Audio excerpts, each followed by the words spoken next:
So, Dean Brown, I've been with Open Education now for about 2 years post-acquisition. Later. Open Education acquired a company I co-founded called NextU approximately 2 years ago. Together, Open English, Open Education, or NextU are really focused on delivering online education skills and everything from the need to learn English to the need to learn digital marketing, web development, mobile, you name it. NextU over the last 3.5, 4 years has grown from zero. That was essentially employee number one. At the end of this year, we'll roll in with about 35,000 students. On top of more than 150, 200,000 students that Open English possesses. So a tremendous success story in Latin America, and that's really where we're focused at this point, Latin American emerging markets.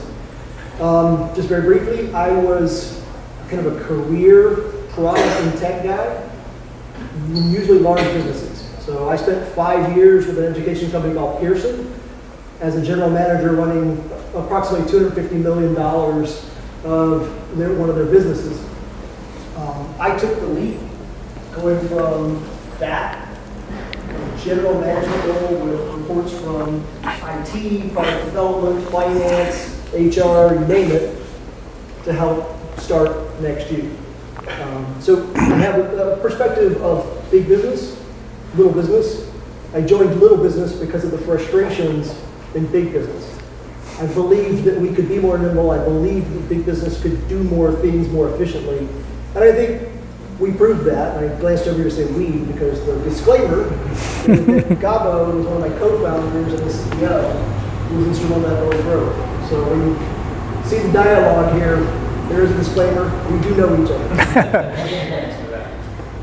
Hi, my name is Warner.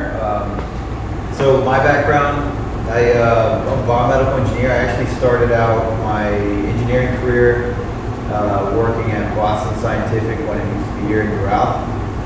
Worked there for a couple years, and then I ran into a technology called 3D printing, which that was about 11 years ago when I discovered it myself, and I was in complete shock, fell in love with the technology, and approached all the big 3D printing companies to see if they needed representation down in Florida. That ended up being 08 when I got that, and I was a 26-year-old kid trying to sell $100,000 printers. That didn't work out too well. So I had to kind of pivot and start actually designing products using my engineering background. And then luckily we pivoted, we turned into a pretty successful product design and development company, mostly mechanical, right? So not like these guys that are really good at software, we're good at, consumer products, medical devices, things like that. And then our most recent venture is now we started a business division that also helps our customers with manufacturing as well. So we went from just solely selling 3D printers to now using 3D printers to help develop products for our customers very efficiently. And then now we also help our customers even manufacture products. So we work with all different types of products. So I was actually talking to him, we giggled a little bit because I'm going to go oversee a large manufacturing project that we have that's in the medical marijuana field. And I have to go and make sure the quality is right. But I'm not talking about the marijuana itself, the actual product. So we deal with it all the way from inception all the way to making sure the quality is right when it comes off the manufacturing floor to your warehouse. And that's basically it. I am Jenny Ramirez. I'm a system engineer. I studied marketing there. I'm from Venezuela. My career started as a mobile network operator. I have been working in mobile payments since 15 years ago. The last 4 years I have been part of Visa products, doing different things, mobile payments, online payments, and now I'm in charge of Visa developer. That is the way where Visa expose the APIs to their clients. Thank you for coming. Thank you. Okay, well, let's get started. So, Dean already made a little bit of a brief introduction, at least part of my past, my recent past. I was a corporate guy, worked for a company, Latin American conglomerate for 20 years, Cisneros out of Venezuela, but with many businesses in the region. And I think between Andres and Dean, they made a compelling argument, and I joined Dvdendo as employee number 5, 6, or something like that. next year, I'm sorry. Things are happening too fast.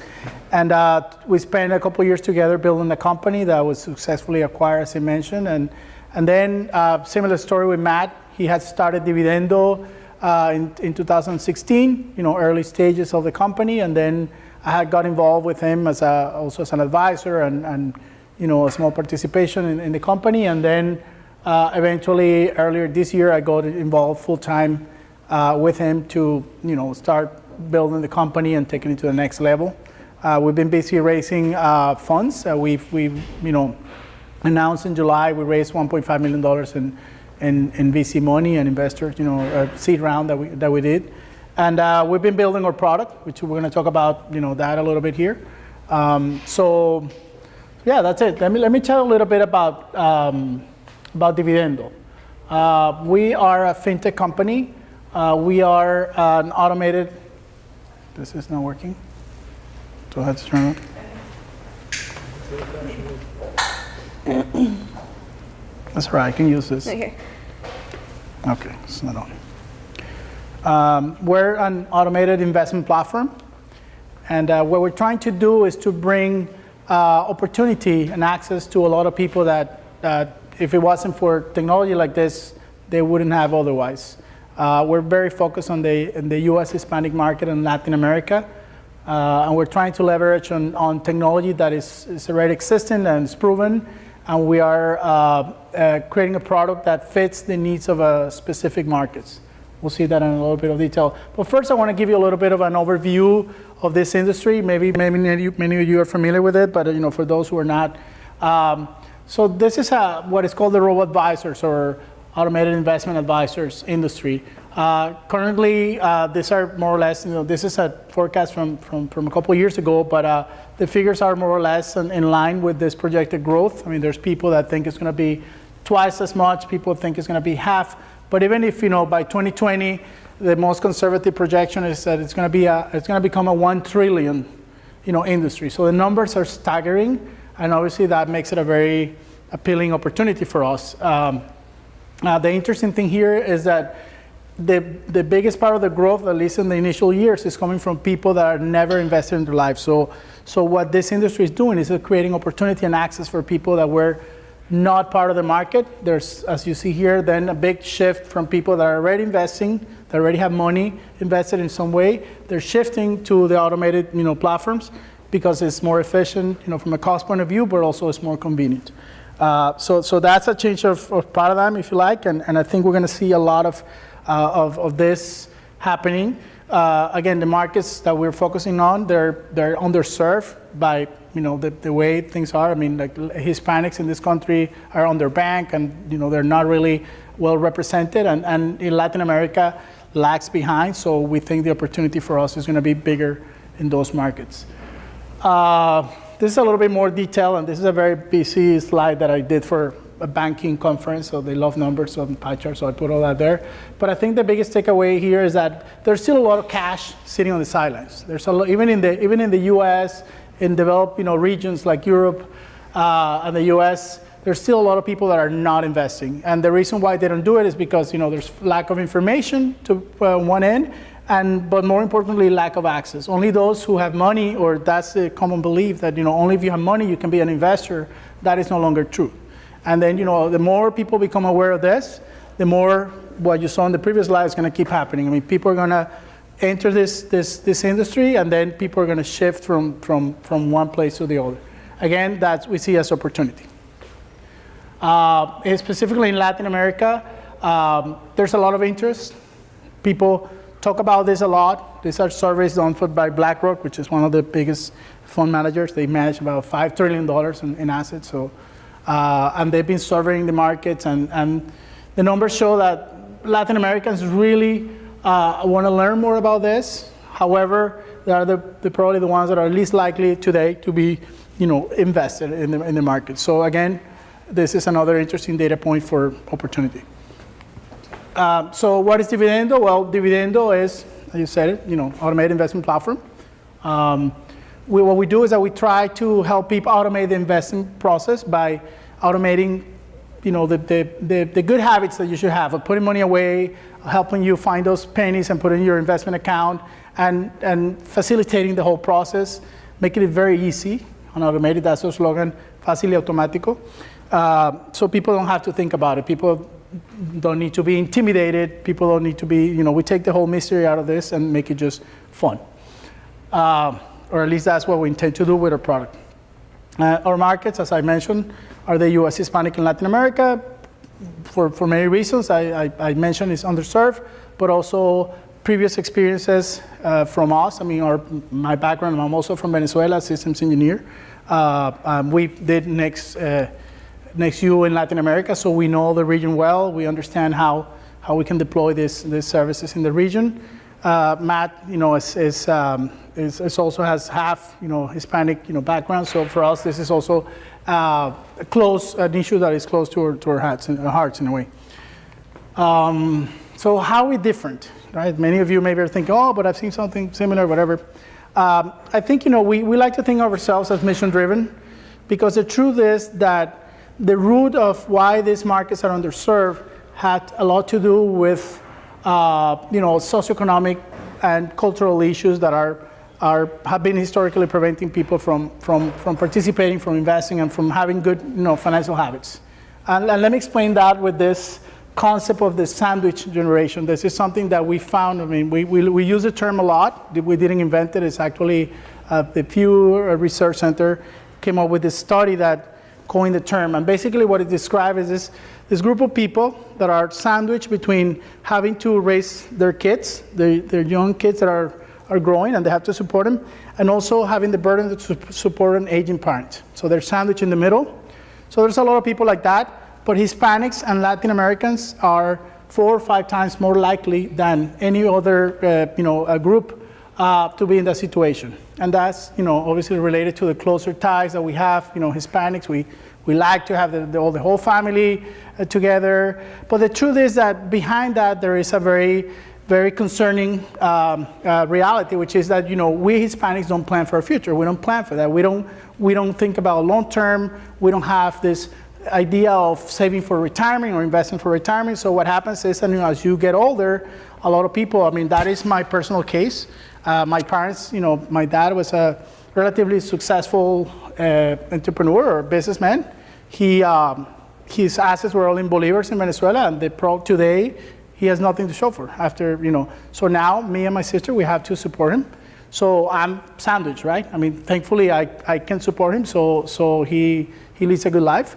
But not everybody has the same, fortune. So this is a cycle, because then the person who's sandwiched, if they don't do something for themselves and try to, save and plan for their future, for their retirement, they're going to be dependent on their children, and then the cycle repeats itself. Hispanics over-index the rest of the population, and their intent or desire for the kids to go to college and all that, but only a small percentage actually do. Why? Because of the lack of planning for that. I mean, Hispanics don't invest in retirement, in college plans. We don't have it in our culture to those things. So we're trying to change that mentality, and our approach goes through this process. The first thing that we want to do is create awareness. So we're telling people these are things they should be doing. They should be thinking about everything that I just mentioned. Then a lot of these people, they need to be educated. This is okay. Well, once a person has that aha moment, okay, yes, I get it. I should be, investing for my retirement. I should be, planning for my kids' education. Then a million questions come up. I mean, how am I going to do this? I don't know anything about investment. This is complicated. This is boring, intimidating. That's where the education part comes in play. And so a lot of these people, there's a lot of hand-holding. The product has to be so simple, so easy, so friendly that, overcomes the lack of education of a lot of people and still allows them to, achieve the goals. And finally, of course, is the access. Oh, I don't have a lot of money. I only have, a little bit in the bank. Well, don't worry. With $5, you can start investing. And that's what our platform does. I mean, they allow the access. But we think that, in a way, we see this as our very broad funnel. Is how do we bring people into our platform? Because we also understand that a more educated and aware a customer is going to be a better customer. They're going to invest more for longer term. So in a way, it's a strategy for us to acquire people, but also to retain them. And by the way, it's the right thing to do because it's really it's addressing a real issue. So our product, we'll see. We're going to watch a little short video. Basically, what we do is that there's no minimums. Our campaigns are all talk about $5, but you can open an account with $1. It's very easy to use. I mean, to open an account, 3 steps. You download the app. You provide your personal information. I fill out 5-question a questionnaire of your investor profile, and then you link a bank account and you're in business. It takes literally 5 minutes. And then we create a portfolio that is tailored for that person's needs profile. Very simple portfolio. It's only ETFs. And it's just, the person doesn't have to be thinking about whether selling or buying. Everything is done by the investment algorithm. It's taken care of. Again, I mean, it's a little bit of what I mentioned here. So that's what we've done so far. Where we are is, let me show you this video of the product. It's in Spanish, so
So that's the program in a nutshell. I mean, I know there was a lot of information there, but basically what we do is that we try to automate recurring deposits. We have the feature of the round-ups that you link your payment cards, and then we read every transaction that you do when you buy something, and then we round up for those cents to the next dollar, and then we put the money. So the idea is to help people create those good habits that they probably don't have. So we make it, as we said, invertir es fácil y automático. It's easy and automated. So our product is simple. It's not, very sophisticated. It's not for people that are looking to trade or to buy, Apple stock. I mean, there's other platforms for that. as I said, I mean, we're trying to reach out to the common person that they want to get started, but they don't know how. So that's what we are right now. We launch, so let me tell you a little bit about the company, and then maybe Matt can join me here in posing the question, which is what's coming next. But just to give you an idea of the product roadmap that we have in front of us. We launched with this product in July. We had a beta product where we were doing the onboarding on the web page, and then we were taking people to download the app to visualize their transactions, etc. But the onboarding, which is the most important thing for us when people come and they open the account, was done on the website. That wasn't working too well, and we always knew that we wanted to be a pure mobile product. So we built that. We switched a lot of things, and it was a long, painful process to move, because there was a lot. It's like 60 APIs and endpoints that we have there. So finally, we launched in July, and then we've been doubling or almost tripling the number of accounts since then. We're probably this month are going to surpass the 1,000 accounts this month alone. Our goal is to kind of like reach a rhythm of at least 3,000 accounts a month. We think we're probably by the end of the year we should be there if we keep the pace. But of course, I mean, that growth needs to be supported by a great product. I think we have a good product. There's a lot of things that need to be done. Right now, the ability that we have is to open accounts for people that are only U.S. legal residents or they have a legal status in the U.S. because we need a social security number and a U.S. bank account. And those are the key ingredients, let's say the requirements that we need to have. Soon we'll be launching, soon it means probably in November, will be, I don't know, beta but we'll be launching for the ability for people who are not U.S. residents to open accounts. So if you live in any country in Latin America, but you have a bank account here, you can open a Dvdendo account and move your money. There's a lot of people like that they live down there. And they have accounts here because they're trying to protect from country risk, the valuation, inflation, whatever. So they have their dollar accounts and they have $3,000, $4,000, $5,000 and they don't know what to do with that. So we're going to go after those people. And the next step is that we're going to also go fully local. That is something we could do right away, but there is a cost of transaction there that doesn't exist when the account is in the US. If you do an international, let's say you have an account in Mexico in pesos and you want to transfer here, you could do that, but you're going to get charged $30, $40. So if you're going to open an account with $100, I mean, it doesn't make sense. So the model is going to have to change a little bit for those people. For the ones that already have the account here but live there, it might be similar. We might be looking at probably higher minimums or something. So that's the broad, let's say, a plan. Within the different markets, we have other additions to our product lineup. We're thinking about creating a minors account. So for instance, this is great for people that, when you have a kid and you get all the birthday money and the tooth fairy or whatever, you have a savings account there. Well, imagine if you put that money on a sub account that is nicknamed under your kid's name, and then you leave that money there for 16 years, and then when they go to college, they have a pile of money that's being compounding and multiplying. So we think that's a great product that we should have. I mean, it's going to appeal to a certain group of people, moms and whatever. We have what else do we have in the roadmap? Why don't you tell me? The other thing that we have on the roadmap that and this is when we're thinking about questions to pose to you all was at the outset we talked about what were 3 things that were a big challenge for our target market.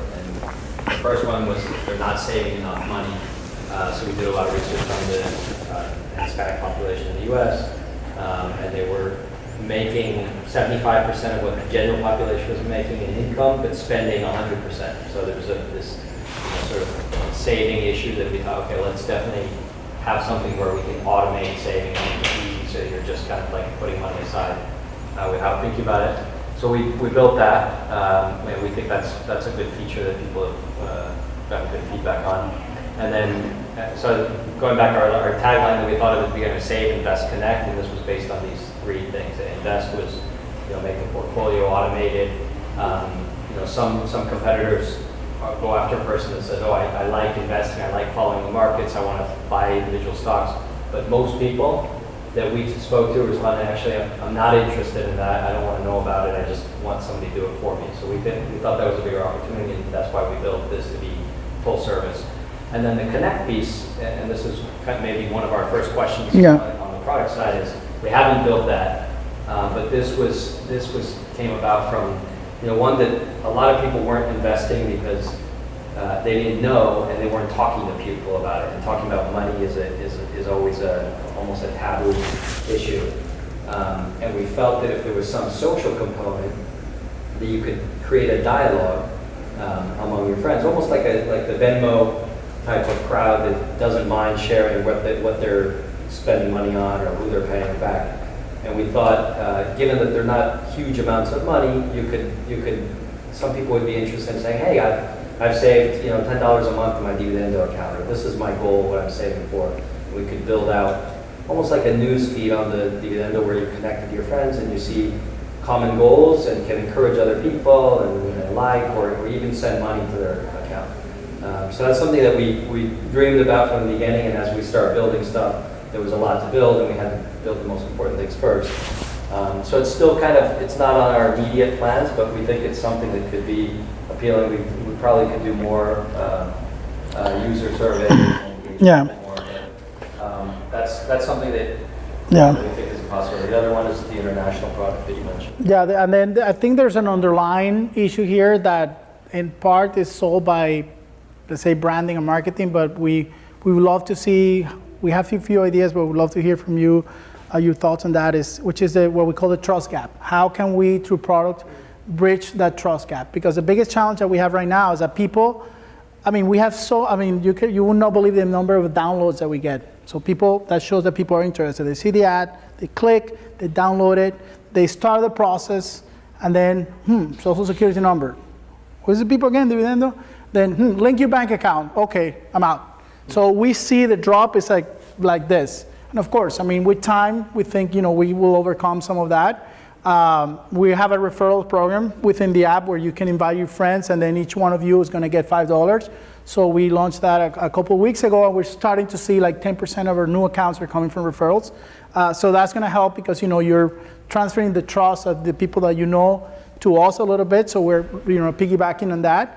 And again, marketing is going to solve part of the problem. We're using influencers and trying to build a brand.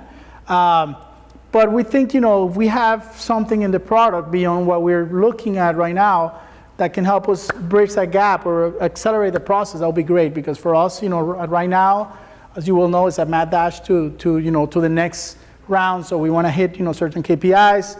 We want to have certain number of open accounts so we can go and do the next. Obviously we're not making any money right now. We're still losing money, so we need to keep raising funds so we can keep growing. So that's super important to us. How do we accelerate that process? I think that's to that point on how can we make the product bring a little bit of trust.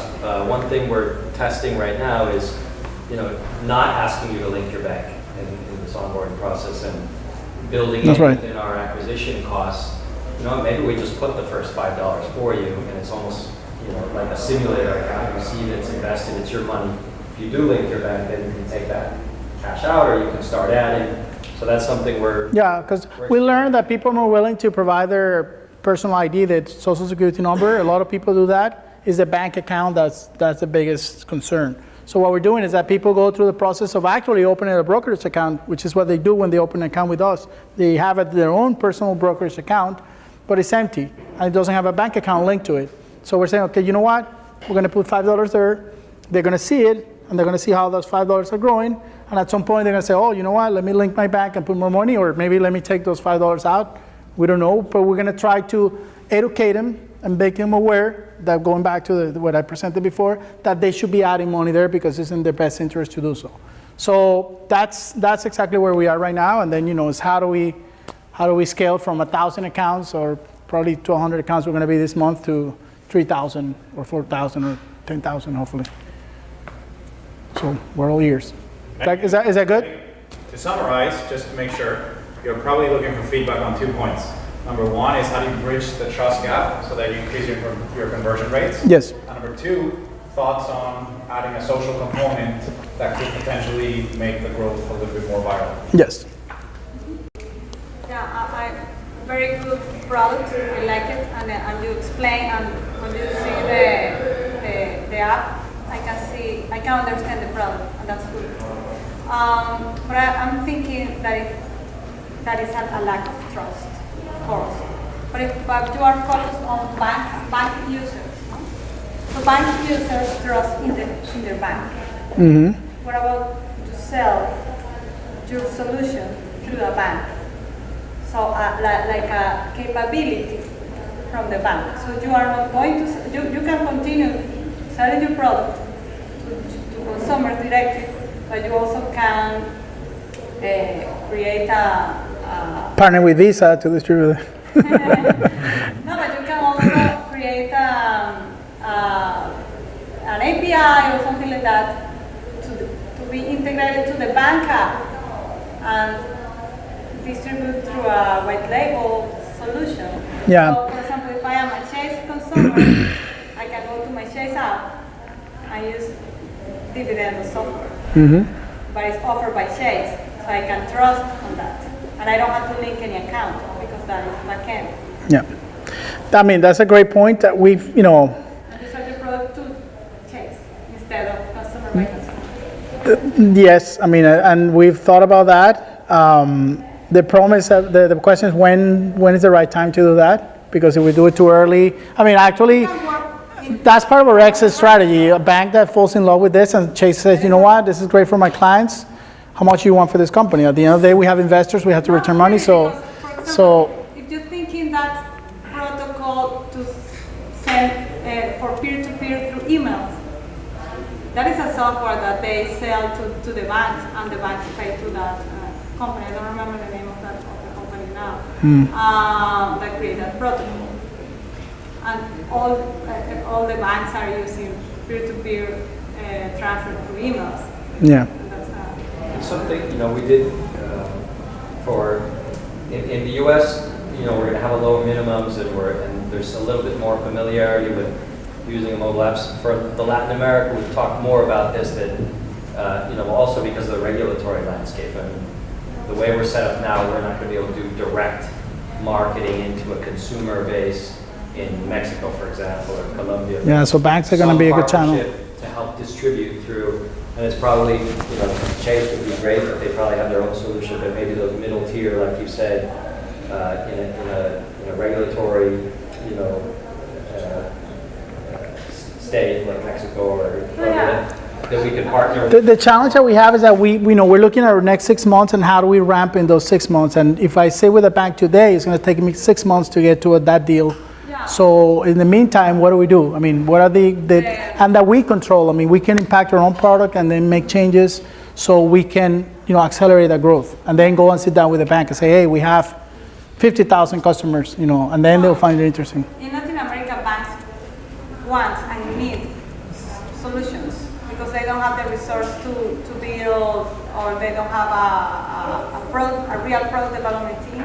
Mm-hmm. So they are open to find software that they can offer to their solution. So there is an opportunity. No, definitely. I think it's a matter of timing, I think, and when's the right time to do that, but that's spot on.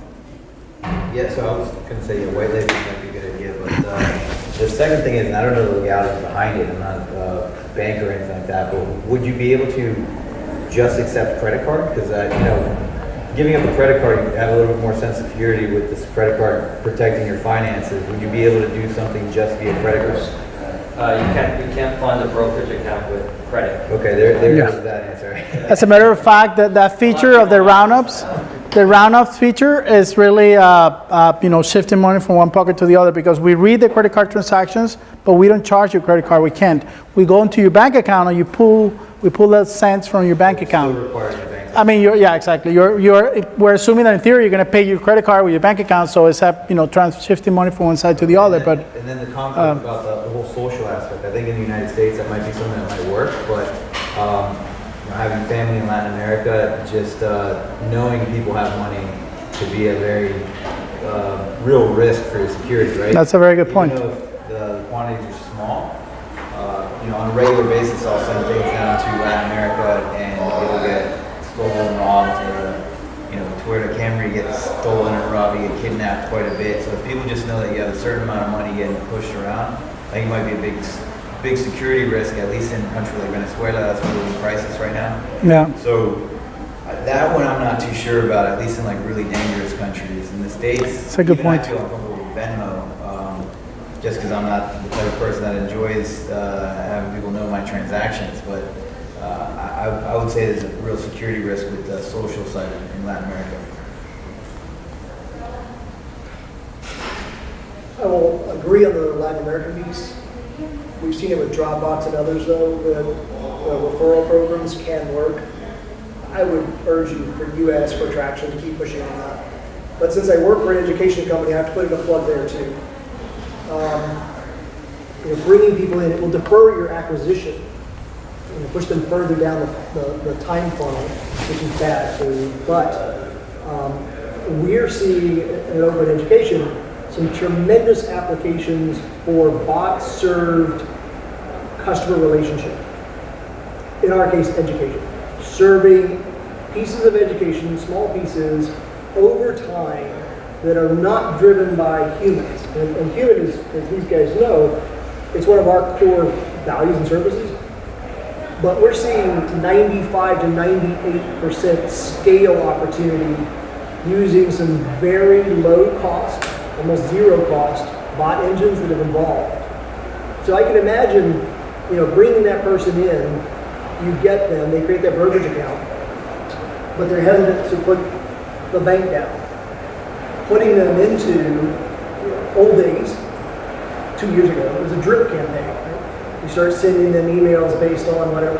Now you literally can tie the feature of the app that they clicked on, or didn't click on, or how many times did they click on it. You can use that bot to start serving FAQs that are contextual down to anything.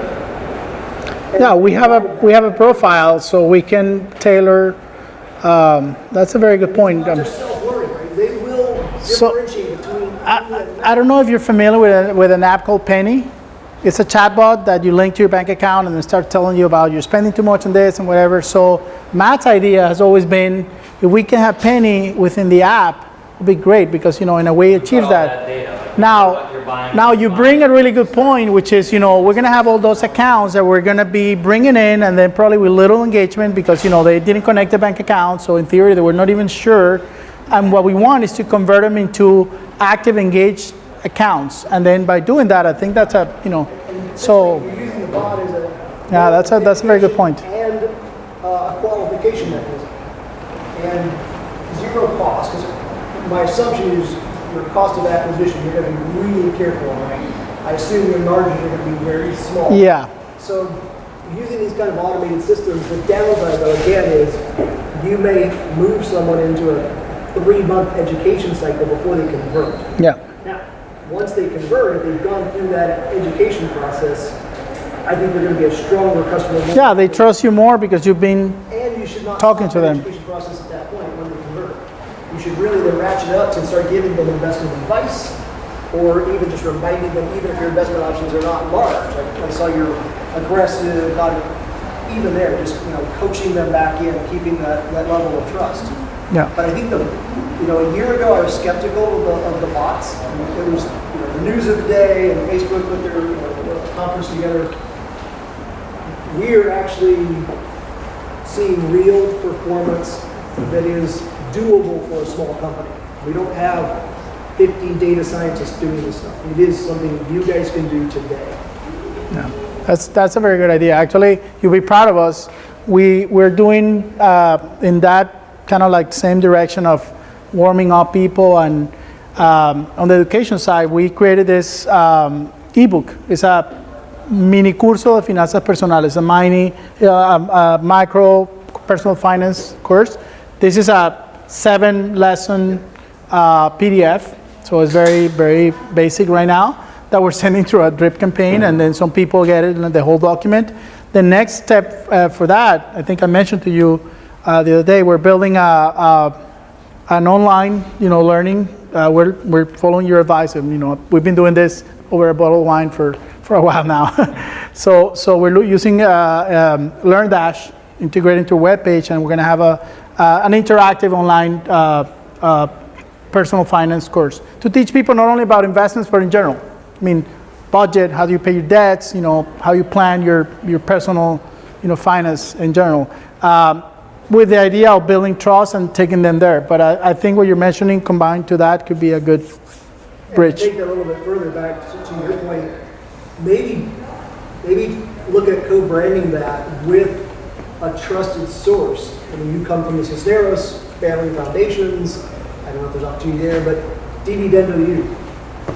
Bring people in, give them a benefit of 6 months access to Dvdendo U or Dvdendo University, or there's baggage in that term. But, and if you could then co-brand that with Next a you. label of trust. Next you, I'm thinking more like Carlos Slim Foundation. Yeah. He's got a little bit higher profile than we do. Yeah. I mean, again, just on the U side of education, trying to pull in those social proofs from a brand perspective. Somebody who's interested in consumer education, but doesn't really want to make a buck off of you guys. Good. I do want to give you kudos on that $5 idea. I think that would, that would kind of give people something to look at, kind of like a game. Oh, what if I do this? What if I do that? It might get them excited about the technology before they actually pull the trigger with their own money. So, yeah, and if you could, I don't know, kind of build off of that $5 one and make some theoretical projections that say, oh, what if you did this or what if you did that? Some notifications. Oh, if you would have put this in there, wow, you would have gotten this 10% spike that Netflix got off of this one fund that we got. $5 is now $6. It had been $500. Exactly, yeah. Like, egg them on and say, wow, yeah, you know what? If you would have done this would have been it. Or, just because I think the $5 in, it's, okay, all right, they're willing to put some money into this. I can watch this, I can play around with it. And if I do trust them enough, now I put my money in, I get those $5 or the $7 I turned into because I waited 8 months or whatever it might be. Yeah, and right now we're CPL, right? Cost per lead. Yeah. And for $5, that's cheaper than you'll get on Facebook. So right now we're working on a calculator that's going to be on the app, so you're going to be able to play with what if scenarios. So maybe that helps. And we actually did an infographic based on the power of $5 that speaks about exactly what you're saying. $5 you can buy a soft drink or this or that, or you can do this, or $5 a week or a month, and how far can it take you? And then, by the way, you can give $5 to your friends, and you get $5 if you use the Refer Your Friend app. And so we tie everything to the story around the $5 and the power of $5. Maybe That's I want to honor my offer to open it up for the Yes. audience. So, do you have any questions for Gabriel or for the council members about? for Matt. I'm gonna get another wine. Maybe if you want to ask a question, just say your name and the company you work for or the project that you're involved with. My name is Javier Agnew. I work for Montoya Management Blockchain Technology. I think the most important thing to understand in this space is that this is the space right here. We don't have a lot of it. And I feel like when it comes to, when I deal with clients at $10, $20 million, trying to get them to understand the allocation and the blend between stocks and fixed income, I lose them every time. So on the app, I try to get someone to just look at a circle and inside have a allocation model of stocks and bonds. That's basically used a lot more efficiently, like the gamify. And we're talking about using credit cards. It's a consumer item, so why not gamify the consumer item? You know it is a brokerage account, you can't do Gamify, I didn't understand the last part. So gamify the allocation? That's basically used to gamify and involve the consumer more. I mean, essentially they are a consumer. Right. So you could actually gamify that space and, oh, look how far you've gone this one, look how far you could go, percentages, rewards, gamification. No, I think that's a good point. I think, we talked about, sort of a badge system too, where, you get to, and this goes again to the connect, like sharing, I've been doing $100 a month and this is where I am now, some sort of competition. I think all that engagement will be key. The thing we focused on most as far as, it's not really gamification, but that the automated saving part, those roundups, is a really important way to get you coming back. A lot of people have said to us, oh, I like it because it's a list of I've got 3 credit cards on there and I can see all my transactions. But for sure, we've got limited space, and you know, what data do we have, and how can we make it interesting and present it in a cool, Right, I cool way? mean, my perspective is, you know, I'm not so attached to the Latin American market until I met a girl who's Latin American, who's not my girlfriend. And she's from Ecuador, and she's from a farming community. And they could use something like this. But when they see stocks to bonds and any type of ratio like that, they're not involved, not engaged. Right. I can right. see them being engaged with some type of like gamification. One of the, sorry, I don't know if this was a little, but just to go back to this concept of gamification, maybe it is to the benefit of the child, of the person that's doing the investment, and whereby they can show their child how much money they're helping them save, or that they're saving for their children. I mean, again, just going back to the concept of gamification, and kind of, you know, using the same concept of figuring out different avenues to, you know, get them more interested and create more interactions that are valuable across the whole family, even if just, you know, it's sold for. Yeah. One example, again, one sentence. Yeah. No, I think It's that's. sweet, that's good. Yeah, we think that, you know, that's the concept I mentioned before, the minors account Exactly. that you nickname. I mean, you have your own master account and you can create sub-accounts, as many as you want, nickname them. Maybe one is your kid, maybe one is, you know, that trip you want to make to Europe, whatever. So you put goals. They could be your children, it could be whatever.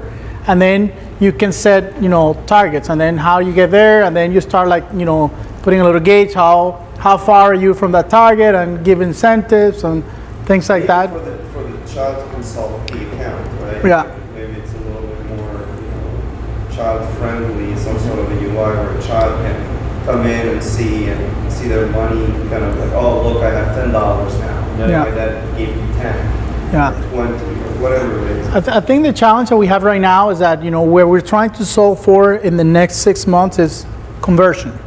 I mean, increased conversion. We know there's opportunity, there's interest. How do we turn all those people that are downloaded the app into actual open accounts? And then, you know, there's a lot of things that are going to be great, you know, to continue the engagement and lifetime value and all that.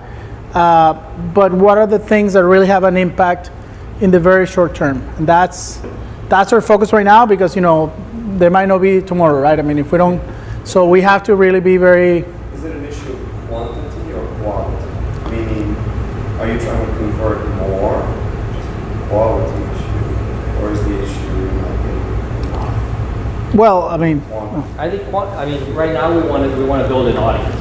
So I think that's our main focus is. So it's quantity. And we're not going after. You know, it helps us on the acquisition side. We don't care how much money you're going to bring in.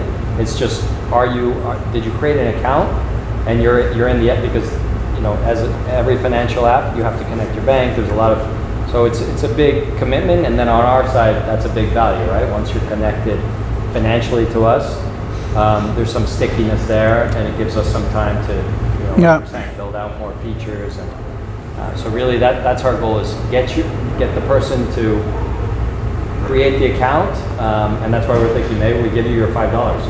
We prove it to you first, what it's like to grow an account and how it changes every day.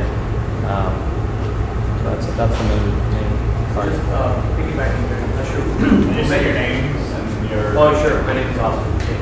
I just actually work with piggybacking on what somebody said here with regards to yourself, right? In Ecuador, with the farming community, there's a significant population of Latin Americans unbanked. So if you guys maybe take a look at perhaps partnering with perhaps other nonprofits, or even, you know, startup or micro lending type of environments or companies, and maybe even NGOs, they can help give you that clout for your brand to really spread and have that critical mass that you guys want. Yeah, I mean, one of the things that actually in a prior life, many years ago, when I worked for a group that was, we were a private equity group, but we invested in microfinance companies. So we did a lot of work with the United Nations, the World Bank in Latin America on microfinancing. And this was, the whole theme was financial inclusion. And to this day, financial inclusion, to your point, is focused on credit, so we say it's just one side of the balance sheet. The other side, and I got pushback at the beginning when we started Dvdendo, it's like, oh, is it appropriate for somebody with not a ton of resources to be investing and take on market risk? But if it's just a very small percentage of your wealth, then you could make the argument that it makes sense for everybody to have some exposure. It's the only way you're linked to future economic growth if you own stocks which grow with the economy. So we have had some discussions. Well, we just started a conversation with We Grammy were Bank. talking with the Grameen Bank the other day, actually. But there's this concept of microcredit is already huge, and it's a way of bringing people into the formal financial world. Is also giving them, the other side. Like, sure, Yeah. you have some money, should it be? You own a piece of all the companies that you interact with every day, which is literally the case. Even with a $5 portfolio, you own Starbucks, Facebook, and that's actually one of our ad campaigns. The best performing one for us is telling that story. Hey, you want to own a piece of all the companies you deal with every day. And you might be able to solve your bank account connection issue because you might be that first financial inclusion instead of offering. Yeah, that's a good point. Basically. They're not banked, but should be and invest as well. Well, that would be Frank Tagore, product manager for Open Education. Two questions. Number one, is that credit card rule where you can't fund your brokerage account with a credit card apply to debit card as well? Yes. Yeah, so you can't, I think it's industry-wide. I'm pretty certain about that. Definitely the partner that we have, which is a custodian bank where the assets are held, does not permit any, but I do believe it's industry-wide. You can't.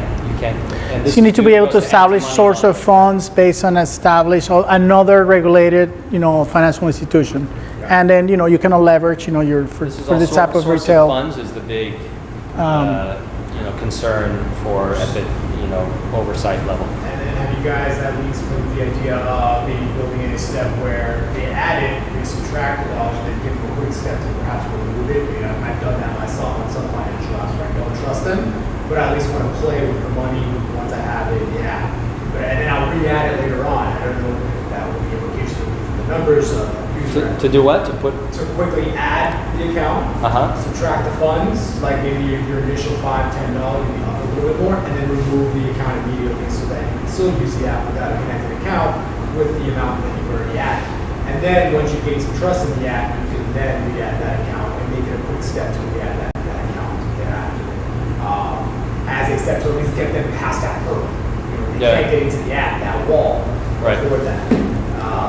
And then another idea was there's an app that I used before called Albert. Now Albert was cool because it gave me a financial score. I manually entered all my information that I knew, and it gave me a financial score of my financial health. And then it would say, hey, you want to add an account so you can automatically withdraw some funds, so you can save automatically based off an algorithm. Tried it for a few months, but it was cool that I could manually enter my info versus then tapping into my info. And maybe to play on the educational aspect of your app to increase engagement, because that got me going back to the app every couple of days, every 72 hours. And if it had that transactional round up element, I'm sure I would probably look at it. Does it go Albert? Albert, To look it up. Yeah, we'll check that out. Yeah. Alternatively, could you fund the account with Western Union or Zoom or some other? No, right now you cannot. For our the international product, we'll have more. We will have Western Union, probably not Zoom, but there's a few other ways that we can fund, not being your bank account the only one. Same thing saying is a way to build trust, right? Put a little bit of money on, see how it works, and start. Right. And you haven't opened up the pipe, and you don't feel vulnerable that we could be draining your money out of your account. So what's the cost of the user? Is it managing after a certain amount of money they deposit, and is it a monthly fee, or is it just It's a monthly fee, so anything for smaller accounts, less than 5,000, we charge $1 a month. More than 5,000, we charge 0.25% of the assets. So we have variable costs, so if you put in a lot of money, we can't just charge you a fixed fee. So for large accounts, it is 0.25%. So going the reverse of what I mentioned earlier. So I know that in Latin America there's a lot of freelancing opportunity. A lot of companies here are outsourcing out there for obvious reasons. Like a lot of us people, right? Have you guys thought of maybe taking a look at partnering with a freelancer or an Upwork that's in market to give that brand recognition of Upwork or freelancer, but then I love that idea. We hadn't thought about Upwork. We talked about, maybe not Uber, but one of the, somebody that's actually getting paid on their phone anyway. Right. To link it and have a partnership with, and they're almost distributors of your. And you know that they're going to be making money because Right. they're professionals. They're already linked to your bank account, so they've taken that and they're validating. Yeah. There's a little more trust there. Okay. Yeah. Freelancers is a good. So one final question, and we'll do the break, and we'll switch gears. How do I decide what allocations work for me? Like, how does the app help me decide what my allocation should be based on my risk tolerance? So we have 5 portfolios. So they're general. You're going to fall into one of those categories. The survey we ask you is, really, advisory 101, which is how old are you, your income, your net worth, when do you plan to take the money out. We do ask you about your risk tolerance, and we help you define that. Like, are you somebody that that would be willing to lose all your money, not all your money, but a portion, or no, I'd rather just take a little bit of risk. Have a little announcement here. We have a matrix where we rate those answers, and we get a score from 1 to 5 for you, and then recommend you to the moderate or aggressive. That's where your money's initially invested, and then you can manually change that. Yeah. Okay, well, let's thank Gabriel and Matt. Thank you. Last announcement. We have here, it's a little promotional code. If you open your account, we'll give you $10. So, little cards here. You can try the app, and then double the invitation. So, please. So it is 8:02. Let's meet back around 8:10. Council. Now we're going to have Jenny tell us how to all get Visa Black Cards. How to get invited. I'm going to talk about Visa Checkout, actually. She didn't even go there. No. We're not an issuer, we are not a bank, we're a technology company. So, Visa Checkout is a successful product from Visa that solves problems and issues for a consumer, merchant, and also issuers. And that's what I am going to talk. So it's for a consumer, it's the easy way to pay online, because when we purchase online, sometimes we have to enter card credentials, contact data, billing and shipping address, many information that only makes friction during the transactions, and merchants don't like that, and consumers hate that, and sometimes abandon the transactions, and that's a problem. An issuer or a bank wants that the card that they issue is the best option for a consumer. So the banks compete, their cards compete in the wallet. So I'm going to explain how we can solve or how we can involve the issuers in this product. Visa Checkout was launched in 2015. Later I will show some statistics. It's around the world. So it consists in a checkout button that a merchant can paste or can place in their checkout page when they are going to checkout. So you only need to enter the shipping, billing, and contact information only once when you register or you create an account. Then in any merchant that has a button at the time of checkout, you only click log in with your user and password, or sometimes with your fingerprint, and then you don't need to enter all your information in different merchants or create different accounts in different merchants. So that is why this is a solution for a consumer to pay in an easy way.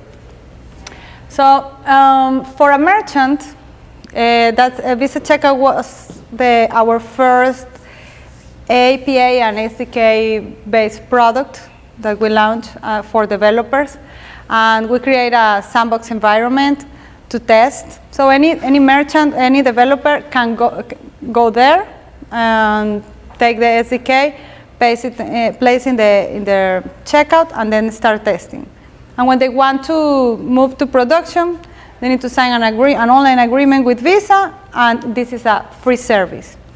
And this is a free service because Visa wants to have more transactions and increase the online transactions. So that is our business, no? Payment processing. So it's a difference between some competitors like PayPal, or some competitors in this case. In other case, PayPal is a partner of Visa. But for checkout, you can see now different checkout buttons, or in Latin America, you can see different wallet buttons. Any bank has a button for the checkout, or they want to compete, or the main Visa competitor can have another button. So that's many options for a consumer, but so the consumer has options to select what to use in each case, depend, no? So Visa checkout is you don't need to have only a Visa card. You can enter a MasterCard card if you want, or Amex or Discover in there, because the idea is to have more online transactions and compete with our main competitor, that is the cash. For issuers, so issuers, our clients are, our direct and traditional clients are issuers and merchants. So for issuers, as I mentioned before, issuers want to be the main option or main card. Their card need to be the first option for a consumer when they do a transaction, because they get money for that. And so when you enroll your card in the checkout, you have two options. Or when you create an account, you have two options. One is, or actually three. One is in the merchant. The first time that you go to the merchant and you see the Visa checkout button, you can enroll your card. You can enroll your card and create an account. However, the other option is when you go to the bank, to your bank online banking, you also can create an account, and there is a higher rate to use the card from your bank as the first option in the wallet or in the checkout account, in the Visa checkout account. For example, if I go to Bank of America and I have the enrollment button, I'm going to create an account. I can add any card, but it's more probably that I add my Bank of America card. So when that happens, that's the first option in my checkout. And when I go to Visa checkout in a merchant, the default card will be Bank of America. So that's also a motivation for issuers to participate in the Visa checkout program. So when we create that solution to convert more transactions and reduce the friction in an online transaction, we think in the different areas. We think in the consumer, the issuer, and the merchant, because all of them are involved in an online transaction. For the consumer, it has to be the better experience and easy, fast. For the merchant, they need to sell more in a secure way. And for the issuer, they also want more transactions. And Visa wants more transactions with a Visa card. So that's a product. And for the results, I mentioned two ways to enroll. Because in a merchant, in an issuer, and the other one is in a Visa checkout website like this, where you can enroll and create an account. So from 2015, this is the last fact sheet We have in the world more than 300,000 live merchants using Visa Checkout, more than 20 million accounts from consumers, and 1,500 financial institutions in 23 countries worldwide. In Latin America, we have 7 countries, and that's the result. So our success story is this one, no? Is the conversion. That's the main indicator, no? 86% of enrolled Visa Checkout customers complete transactions from the shopping cart in 2015. So that works. Compared to traditional checkout, that is when you have to enter all the information. Other interesting fact is that 51% in 2015, Visa Checkout enrolled customer had 51% higher conversion rate when compared to traditional checkout. No? And the other is they reduce the fraud too, because this is not this has not been sold as a security or fraud prevention solution, because Visa has other solutions for that, like CyberSource. But this has been communicated as the easy way to pay online, and that's easy to understand for everyone. So what else? That also motivate the consumers to do more transactions too. And the other important thing for this is how a merchant can access to the product. And the way is through Visa Developer. It's an SDK that you can download, test, as I mentioned before, decrypt the payload or the card data from Visa, and then the merchant send the transaction through the traditional process, through the acquirer, and finish the transaction. So with that service, we didn't change our payment flow. It's the same payment flow. And the payment flow is a merchant, an acquirer, Visa, an issuer, and a consumer. So that was not affected. The only that we changed is how we deliver the payload or payment data to the merchant. So we don't have to ask the consumer to enter, because risky and all of that. So that's Visa Checkout. You saw the facts. So I don't know if you have any question.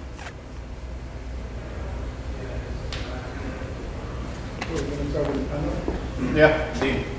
Yeah, do you guys have a microphone still? Oh, yeah, we didn't hear you.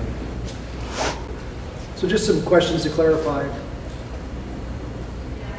Where do some of the other traditional payment gateways, like Chase Payment Tech or PayU in Latin America, factor in this? Are they competitors or customers or partners? Partners. So we create an API for partners because they, for example, in Latin America, they provide that input fields to the merchants, because the PCI compliance, there is a compliance rule to manage in a secure way the sensitive information like the card number. And in that part, so we have different models with partners. They have the relation with many merchants, and we can't go merchant by merchant. And some merchants are not PCI compliant, so we work very close with this type of partners and payment gateways. So what we did was enter or try to enter in their process. So the consumer can have in the checkout in a merchant, the checkout sometimes is, the checkout page sometimes is provided by the merchant, or for a host order provider, or host order page. And in that page, and sometimes for the payment gateways. In that page, we negotiate to have two options. One is their checkout process, where the consumer enter the card information, the traditional checkout, and place the checkout button, but in the gateway page that they provide to the merchants. Sometimes we work with those partners to place the button at the beginning. So if the button is at the beginning, it's better. No, it's better the conversion because you can check out when you are thinking in a product. So you can, I'm going to the car and I can do the checkout right now. It's a fast or quick checkout. So that are partners. And then a related question. Your Visa Developer Center reminds me very much of my experience with Stripe and their development hub. Stripe, I assume, would be a competitor? Stripe is a partner too. Everyone is a partner of Visa. Yeah, Stripe is a partner. So to be 100% honest, I'm more from the hardware side, so my questions might be a little bit more remedial. So, okay, so I understand the benefit as a consumer, right? So, I could just one click do my thing. The next thing is, I see you're in 23 different countries. I travel quite a bit, and there's always foreign transaction fees. Does that help me out with that at all? As a consumer, I'm assuming? Like, I don't know if... No, because there is no change in the payment flow. No, okay, all right. And the rate, merchant rate. For that. It's my what I'm saying? The issuer is the one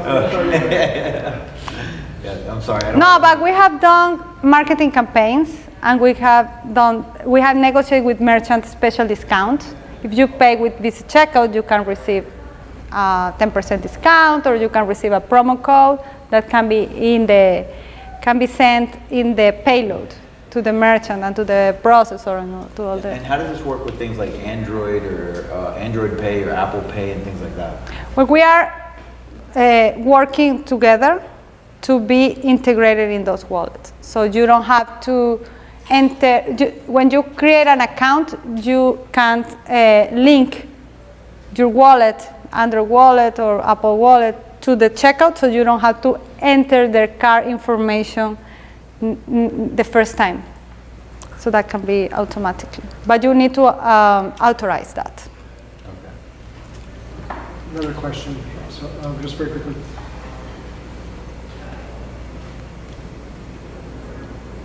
It's okay. I totally forgot the question. I'll step in. Can you go back to the numbers you were showing for a second? Because I have a question related to that.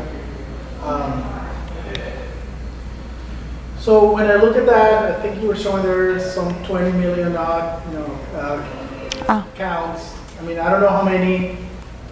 20 million registered users, right? I'm sure there's, I don't know how many millions of much more Visa card holders, right? Yeah. So that number is probably small. Yeah. Relatively speaking, Absolutely. Right? So when you think about your efforts of acquiring, all I do now is think about customer acquisition, so I can help it. So where do you go? I mean, are your issuers helping you with that? I mean, who's pushing this product in front of the, at the end of the day, it's a user that makes the decision to raise it, right? So who talks to that user and how is that process? Because, the numbers to me, you launched in 2015, and even though you have great numbers there, a success story, not sure. I mean, I think it's low. I mean, it's small. I wouldn't Absolutely. be happy if it was sitting at the top of this business and the number should be 100 million or something. I don't know. No, very, very good question. And that has been a huge challenge because the problem you're solving is huge. Friction is the worst thing. I mean, every time you get asked the same information again, I'm the one that said, you know what, that 86%, I'm the one saying, screw this, I'm out. I'm going to Amazon. Absolutely. Because there's no friction. And then every time a merchant starts asking me all those questions, I'm out. Exactly. So I think this is a great solution. So why the number not bigger? Well, first, it has been a huge challenge because depend on the market, depend on the region. We partner with, for example, Latin America, people trust a lot in their banks, and we partner with the banks to do campaigns together, marketing campaigns to promote Visa checkout, And when you click in the enrollment widget, appears the logo, the bank logo. Okay. So in order to promote Visa Checkout through social media and through emails from the bank. So that's a way how we're doing in Latin America. But in US it's different. In US the best way to promote that is through merchants and promotions and marketing. And we have done campaigns in media, in social media too. So that is very, very difficult, even if it's Visa, to create that trust too. Yeah, I forgot the other. We all have the same problem. And we give The her same. a chance. Hi, good evening. My name is Renee. It just goes to show this is Visa you're talking about. Uh-huh. Visa should have been on top of this game years back. What was it that? Why didn't they take to this new era of internet and stuff first? You know, what changed their mind? Like they should have been on this years before. You know, now they're just saying, okay, we're gonna jump on this. And, For a consumer, you mean? yeah, I mean, this is Visa you're talking Yeah, yeah, but we would like to create accounts without authorization, but we need the signing, no? So that requires more effort, and it's a top brand, and but we also have the challenge because issuers say, why you name that Visa Checkout? That I want that my users enter different cards. So and we are not competing with Amazon Checkout, for example. We are not competing with we're competing with cash, and we want to solve a problem. We don't get money from this. We get money from transactions. So we are trying to promote the checkout in those merchants where the consumer abandoned the transaction.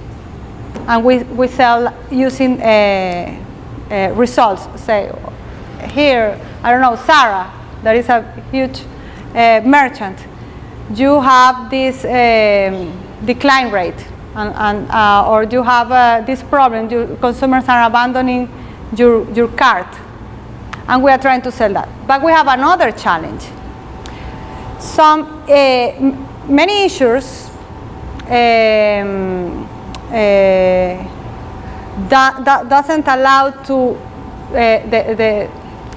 upload the card in their checkout, and that was a challenge that was solved, no? But for example, in Latin America, when a consumer wants to enroll in Visa Checkout and enter the card from, I don't know, Bancomer in Mexico, so Bancomer, that makes an authorization transaction of $1, similar when you go to the gas station, and the bank receives that as a risky transaction, even if it's from Visa Checkout. So the card was denied. That was an issue, because the first experience, you couldn't add your card. So we had to talk with the issuers and go there and explain what was happening, and start a discussion with them. So there are different issues that we have when we launch a product, but we learn after the product is launched, and we see the different thing that appears. How is it different from what Google's doing? In Chrome, you can save your credit cards, and it pretty much fills out those forms for you.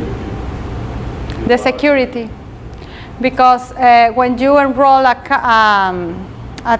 card there and you use Visa Checkout, that works with the risk tools from Visa. When you pay with a transaction initiated by Visa Checkout, the risk is lower. And also because we have many different ways to filter that for a merchant, no? The risk for a merchant low, and that's very important because the frauds in merchants are too high. So when the transactions come from Visa Checkout, pass several filters, different than that you only place or Google save the data and put there. Everyone can take it. And this is very encrypted. So you, Matt? I'm sorry, Matt. No, you might have answered, but the first competitor that came to mind was Amazon Pay or Amazon Checkout. No, they are not competitors because they are doing a great job competing with cash. So we don't have any. Our competitor in the. Had an online merchant that, and the first thing I think it was the only option I had as far as. Which one? I don't know what merchant it was, but I bought a shirt that's on the site, and at the end it was Amazon checkout with Amazon. That was my first time using it. Yeah. And I wonder when would be how would you require me as a customer? Would I have to create some account, or is your Visa checkout always through some other brand? Like Well, your first point about the competitor, to see Amazon as a competitor, when you use Amazon checkout, you use a Visa card probably. So that is not that's what we want. The other point I didn't understand. Yeah, I guess the other one was, so how my first experience with Amazon checkout was, it was the only button there to check out. I haven't seen the Visa checkout, but how would that experience be? Would I see it branded as Visa checkout? When would I sign up? How would you require me to? In Amazon, specifically? No. The Amazon checkout, I'm talking about outside of Amazon. Okay. This was at a non-Amazon site. Do you all work similarly? What he's saying is that we've seen PayPal, we've seen Amazon. Uh-huh. I've never seen this. Yeah, Visa this checkout. button on any of the sites that I use in the US, like even Marcus.com. I don't see a Visa. No, yeah, and that's it. Yeah, we compete with placement in the checkout, and some merchants don't want to. Right, that's what I'm saying. Yeah. Some merchants. And that goes back to the point of this 20 million acquisition number doesn't really relate to your issue because it's No. more of a, Yeah.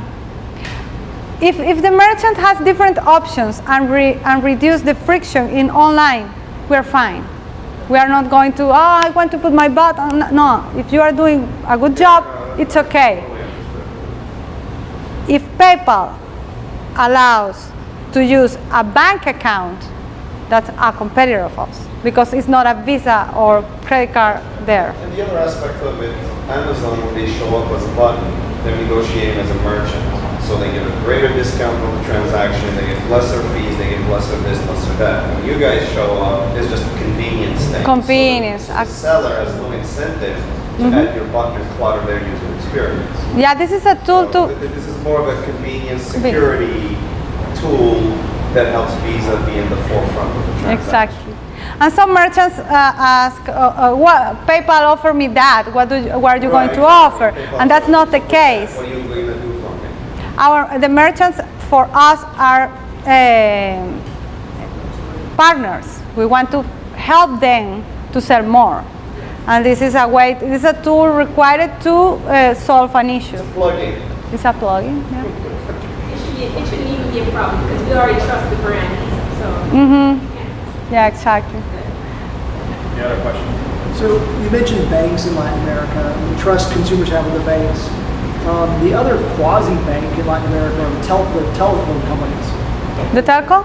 The telcos, Telcel, right? I think they have 73 million users. In cash, everything, yeah. Cash On app, bank. but I mean, I think 24% of their population is now credit card based. And people are financing motorcycles. I think Telcel, or one of them, is the largest financer of motorcycles offering now. Have you thought about relationships with Absolutely. those very large aggregators? In the case of something like Telcel, even if it's 25% of their 73 million, still Absolutely. doubles you up with one entry point. No, absolutely. And we are working on that relationship with telcos and mobile operators because they have a huge base, but we need an issuer we need a bank there to participate. Some telcos or some mobile operators want to use their account, but that account is a closed loop. It's not, you can't use the telco balance to pay or they are not connected to an interoperable network. So we want, that would be great to have a telco Visa account, but we need an issuer there because of the regulations. Because for us to give a PAN or personal account number or credential card, we need to give that to an issuer. An issuer needs to be behind the scenes. Final question maybe for Danny. Maybe, is there any kind of two-factor authentication like built in, or how is Visa going about that with this online checkout system, especially with more like hacks occurring? And if the name of the game is ease of use or higher conversion rate, that two-factor authentication, is that something that is a hurdle for Visa, something that they want to do, or is it something they're embracing and trying to add in? Well, the authentication is for the Visa checkout account, and we are going to reduce the consumer participation most that we can. So we have the fingerprint, so you can pay with Visa checkout with just with your fingerprint, and you can be authenticated. We are working on biometric, face recognition too in the future, and other authentication methods.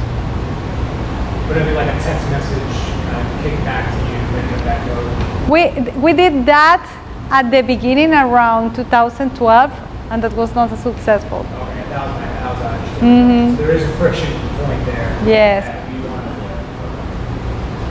Okay, well, let's thank Jenny. Thank you. Product